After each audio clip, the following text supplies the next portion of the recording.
매일 묵상 23년 5월 30 화요일 하나님의 말씀대로 선택하라.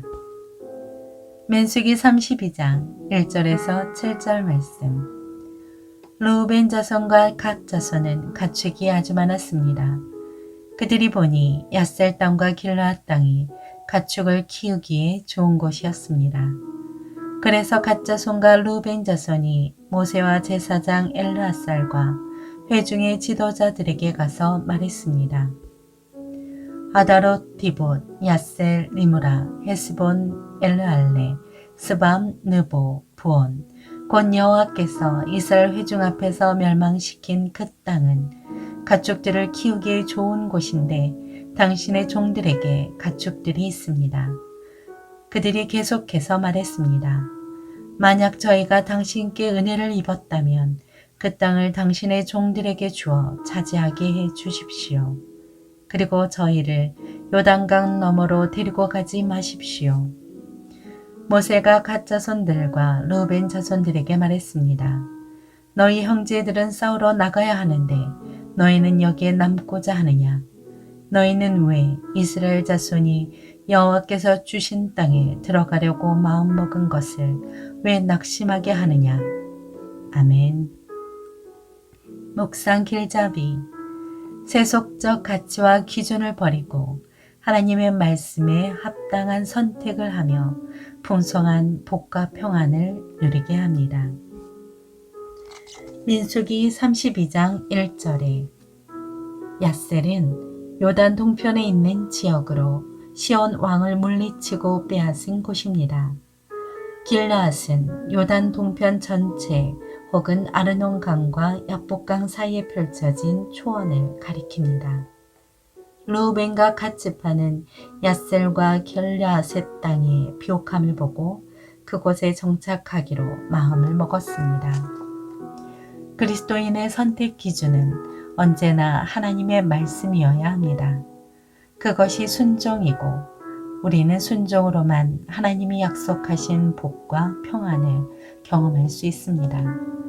그러나 자기 뜻대로의 선택은 곧 불순종으로 이어집니다.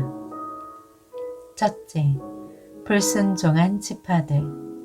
가축을 많이 가지고 있던 르우벤 지파와 갓 지파는 요단 동편의 마음을 들었습니다. 그래서 그들은 모세에게 약속의 땅 가나안으로 들어가지 않고 거기 머물게 해달라고 요청했습니다. 그들은 전능하신 하나님의 말씀보다 자신들의 현실적인 판단과 기대에 소망을 두고자 했던 것입니다. 둘째, 모세의 책망. 모세는 르우벤과 갓 자손을 책망했습니다. 다른 지파의 형제들은 모두 하나님의 명령대로 가나안과 전쟁을 치르러 가는데 그들만 빠지는 일은 용납될 수 없었습니다. 그리고 모세는 불순종의 대가인 하나님의 심판을 이미 경험해 본 상황에서 르우벤과 갓 자손을 그냥 내버려 둘 수 없었습니다. 셋째, 공동체의 낙심.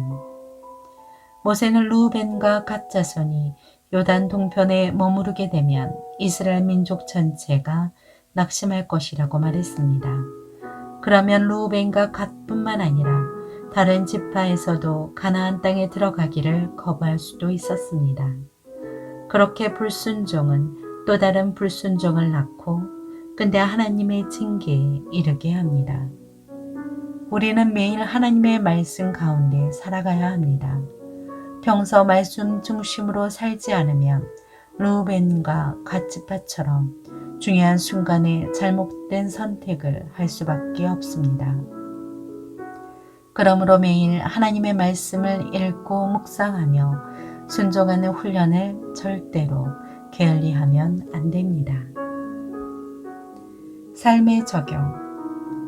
사람은 누구나 자신의 미래를 알고 싶어 합니다. 그러나 성경의 여러 사례를 보면 하나님은 개인의 미래를 확실히 예시하기를 즐겨하지 않으십니다. 우리가 미래를 확실히 예시받으면 하나님의 말씀보다 일 자체를 의지하기 쉽기 때문입니다. 하나님의 말씀과 성품에 비추어 볼 때 하나님이 기뻐하시고 특별히 반대하실 이유가 없는 일이라면 우리는 믿음으로 하나님의 인도하심을 살피며 미래를 읽어나가야 합니다. 하나님의 말씀보다 자기 기준과 판단을 앞세우지 않도록 조심하십시오. 기도합니다. 주님, 삶의 기준과 가치를 오직 하나님의 말씀에만 두게 하옵소서. 예수님의 이름으로 기도합니다. 아멘.